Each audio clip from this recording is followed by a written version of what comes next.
let's discuss social rights of the women in Islam.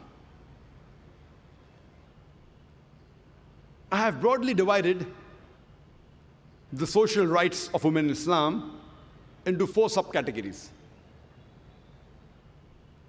The rights of the daughter in Islam, the rights of the wife in Islam, the rights of the mother in Islam, and the rights of the sister in Islam. First, we'll discuss the rights of the daughter in Islam. The Quran prohibits the killing of any female child or female infant. The Quran says in Surah Takwir, chapter number 81, verse number 8 and 9, that when the female child is buried alive, and when she's asked, for what crime was she killed? Quran prohibits the killing of female children and female infants.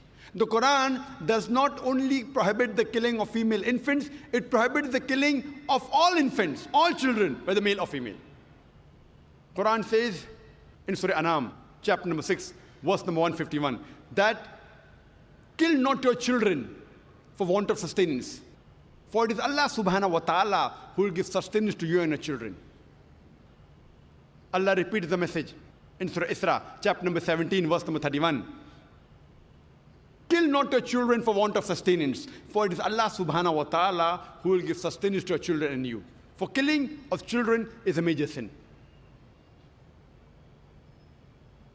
There was a program that came on BBC.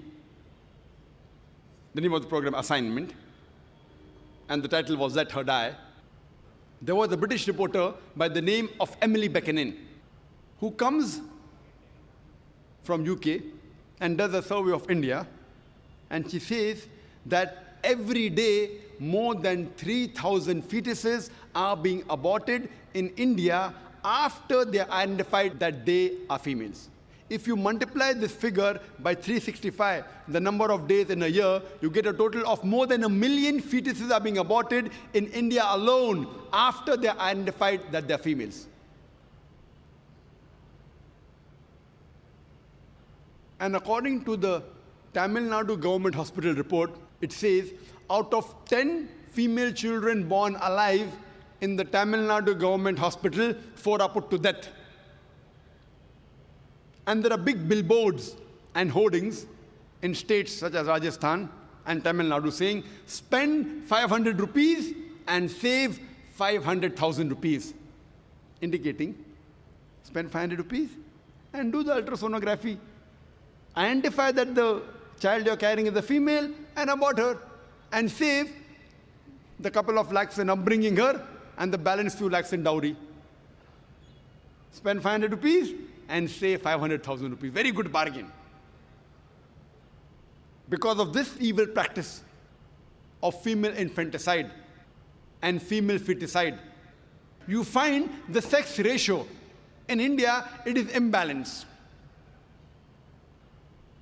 According to the census of 1901, for every 1,000 males in India, there were 972 females in 1901 census.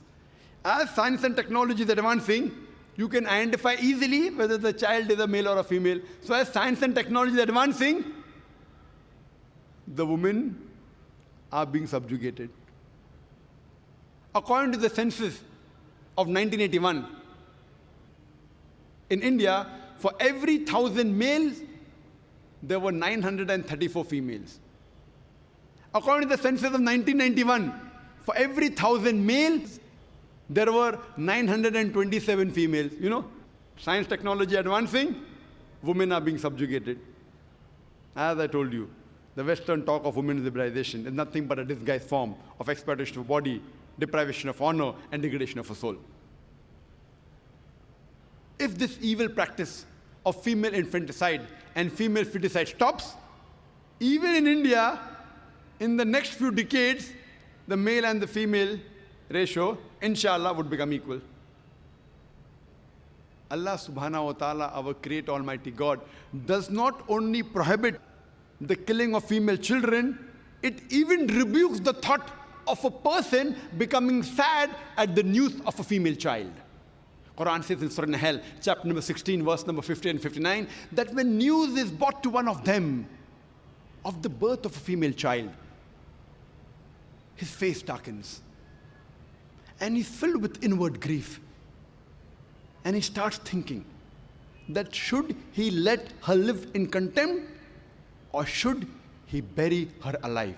Ah, what an evil thought.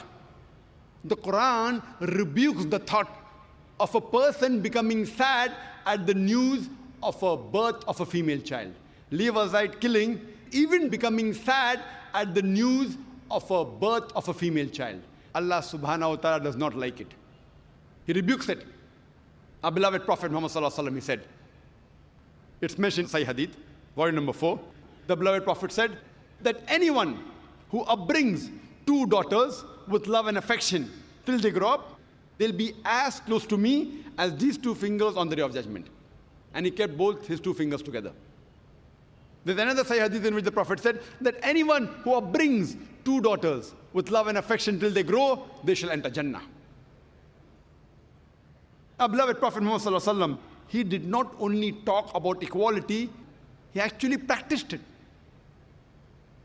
Once there was a man who kissed his son and placed him on one of his laps, but did not do the same for his daughter. The Prophet objected and said that the man was unjust. He should have even kissed his daughter and placed her on the other lap.